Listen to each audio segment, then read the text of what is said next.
Have to rest.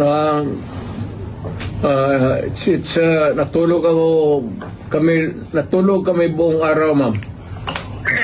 That's nice to hear. Okay, sir. Unang-una, how are you po?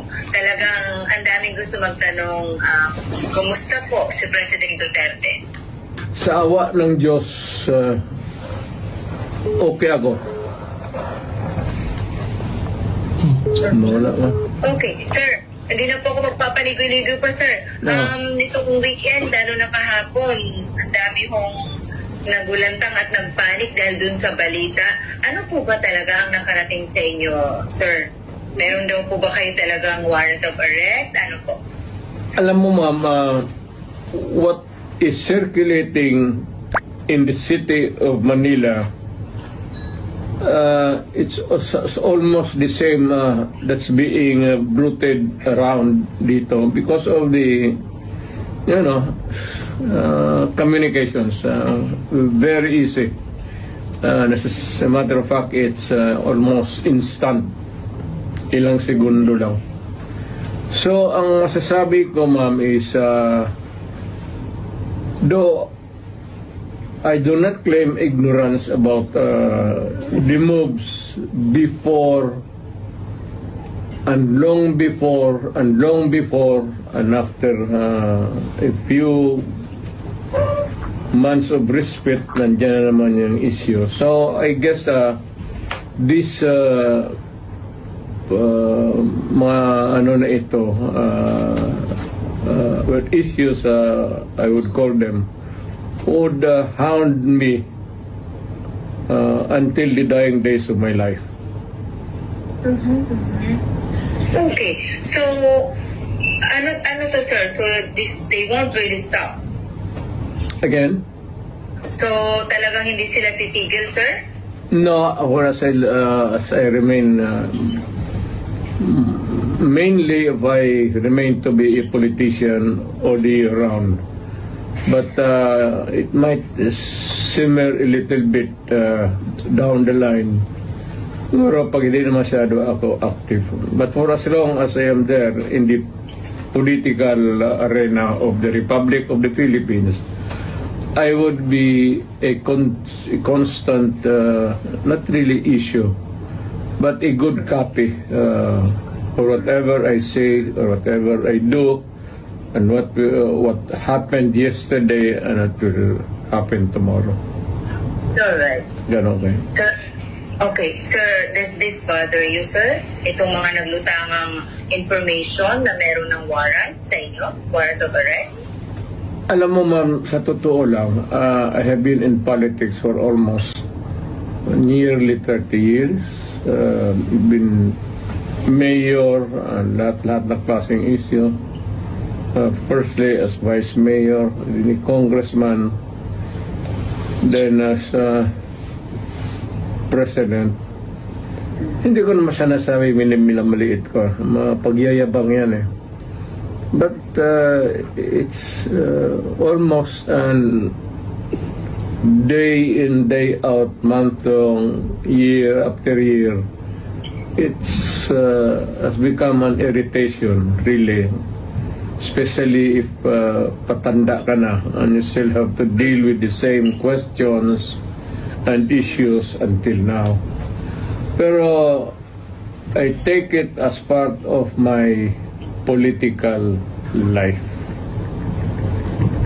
Kasi nandyan ay early on nagpasok ako sa gobyerno as a prosecutor that verily as early as ilang taon lang pumasok na ako sa politika. Okay, sir, kung sakali nga po na meron at kayo ay pasoman po, will you appear? Again, ma'am. If ever na meron na po talaga, kung talagang totoo nga itong warrant of arrest ng mga lumulutang, kung sakaling meron niya talaga, what's your plan po? Will you appear kung sakaling ipasoman po kayo, sir? I would say that not really appear on non-appearance, but I will deal with the problem directly, frontally. as a lawyer. Gagamitin ko na yung pagka-abogado ko. Okay, sir. So, suffice to say that you have been prepared for this po, Mr. President? For the longest time. For the longest time since, as far as I can remember, maaga ako nung ilang years early on, so that to be around siguro, put it lightly, mga first 5 years, first term, second term, nandyan na yan. So, I have learned to deal with the problem directly, frontally, and walang pasikot-sikot. Alright. I have been very frank all these years. Alright. Okay. Sir, aside from this po, sir, meron din pong i-finance sa inyo sa DOJ na inciting to sedition. Unang-una, what's your take on this po, sir, na kayo po ay na-file ng ganito, sir? Is it the sedition ngayon? That's different, sir. Aside from ICC, sir, meron din po, di ba, sir, may pina din po sa inyo na inciting sa DOJ? Inciting to sedition? Wala akong alam yan. Ngayon lang. Alam ko na may plano na idemanda ako, pero specific sa ngayon ko lang nalaman. Yun naman sa ICC, matagal na yun. Whatever course it might turn to, I am ready for it. Kasi dumaan ako sa trabaho ko, ma'am, as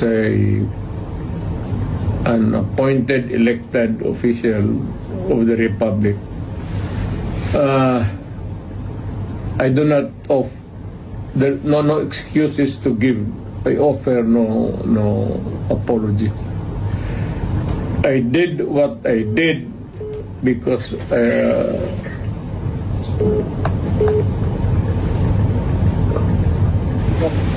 okay.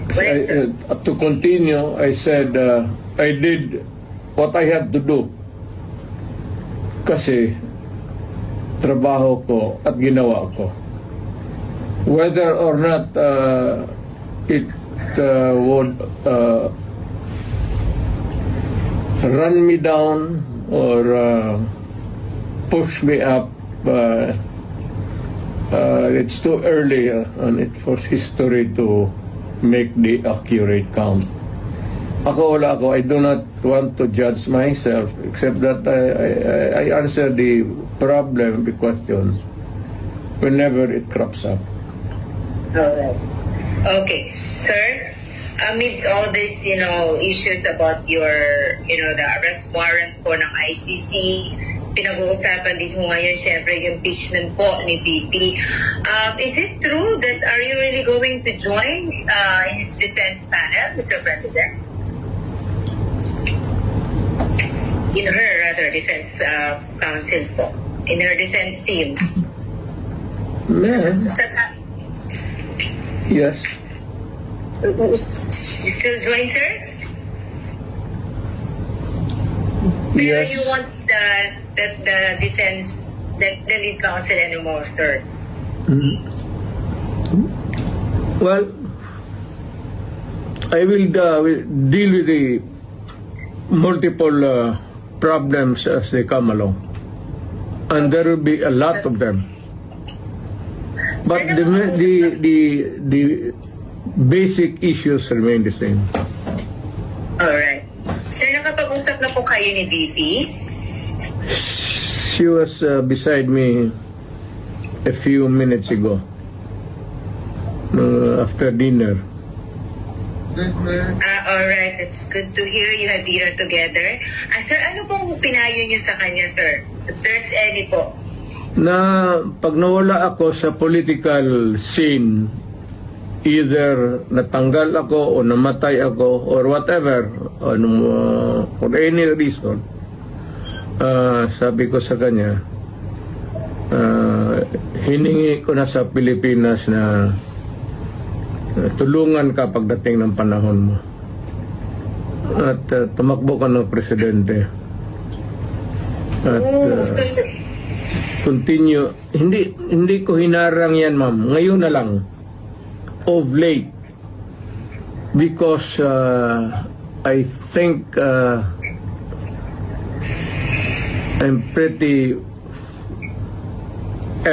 with this kind of problem pa ulit-ulit. Sabi ko, sige, sundin mo na, and for all the unanswered issues, ikaw na ang magpatuloy ng sumagot. At kung mapresidente ka man, sundin mo lang yung style ko at okay ka. Huwag kang matakot, sabi ko, makulong ka. So did you say sundin ang style mo? Oo. Anong particularly, sir, ang style ni PRRD ang gusto niyo makuha po ni VP Sara para okay talaga? You cannot change the Philippines overnight into a trouble-free country. But you can minimize the misery of the people in the hands of the oppressors and the criminals and all. Pwede mo na rin patayin lahat para isang hearing na naman. Sir, kaya yung mga ganyang salita mo, sir, kaya ano eh. Anyway, sir, tama yan. sir, napag-usapan niyo pa ni Tito yung about sa kanyang impeachment, sir? Hindi naman naniniwala yung babae niya ng payo. At saka hindi naman interesado yan kung ma-impeach talaga siya o impeachment ay proceeding. The trial itself, you should not worry a bit. I do not know, but makita mo naman yung sa karakter ng babae na yan. It's totally indifferent yung mga problema na yan. I mean, she can always respond. But as always, she has been responding to me. Well, I can always transfer to a new life, a new beginning. Ganun yan siya eh. So, pagka ganun ang kausap po ang tao, hindi mo mabigyan ng payo. What for? Hindi naman nakikinig. Okay. Sir, what made you change your heart? Kasi alam namin nung una, lagi niyo pong dinidiscourage si Ma'am Inday na wag talagang tatakbo kasi you've been there. Alam niyo, ayaw niyo siyang mahirapan. What made you change your heart and mind and now you're convincing your daughter to run na po for president? Why the change of heart po? Para yung she truly loves her country.